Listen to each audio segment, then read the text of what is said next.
This is Global Ummah Unity, faith, history, and truth in one voice. When you think of hell, what comes to mind? Pain, darkness, endless fire? But in Islam, hell is not described in just one way. It has 7 distinct names, each carrying a unique meaning, a different warning, a specific type of punishment, tailored to the soul's rebellion. This isn't exaggeration, it's divine precision.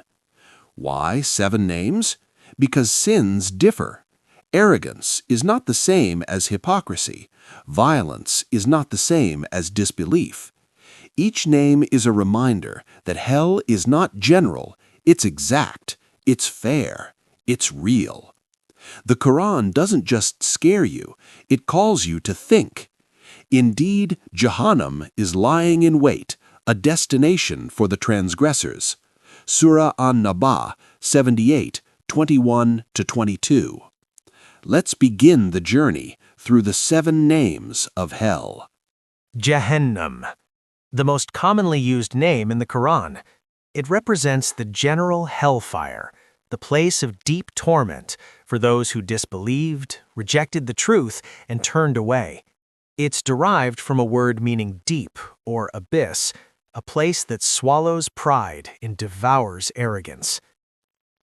Jahim, this name emphasizes heat, intense, suffocating, unbearable, used when Allah describes the fire blazing fiercely as if the anger of divine justice is being unleashed.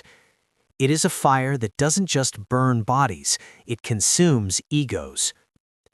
And they will be burned in the blazing fire. Jahim. Surah As-Safat 37:63. Sakar. This name comes from a root that means to scorch or to sear. It appears when the Quran speaks of people who mocked the truth and didn't pray and neglected the poor. What led you into Sakar? They will say, we were not of those who prayed, nor did we feed the poor. Surah Al-Mudathir 74, 42-44. Sakar is not just physical fire, it's remorse, regret, and the memory of neglect. Lava, a fire that devours everything in its path, sparing nothing. Mentioned in Surah Al-Layl, where Allah warns about the one who is greedy, denies the truth, and feels self-sufficient. He will be thrown into al-lava. Surah Al-Layl 92, verse 15. It is a fire that doesn't need to be fed, it feeds on you. Hutama, from the word hatama, meaning to crush or shatter. This is the fire that breaks the soul, not just the bones. It's reserved for those who backbite, slander, hoard wealth, and act with arrogance. Woe to every slanderer and backbiter. He will be thrown into Hutama. Surah Al-Humazah 104, verses 1-4. This fire attacks from inside, a fire from the hearts. Why? Because the disease started in the heart. Sa'ir, meaning flame or burning blaze. Used when the Quran describes the fate of disbelievers who lead others astray.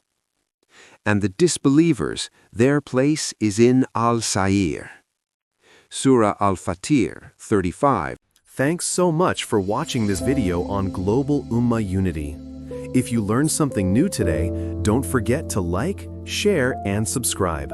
Let's keep uncovering the untold stories of the Islamic world. Together. See you in the next one, inshallah.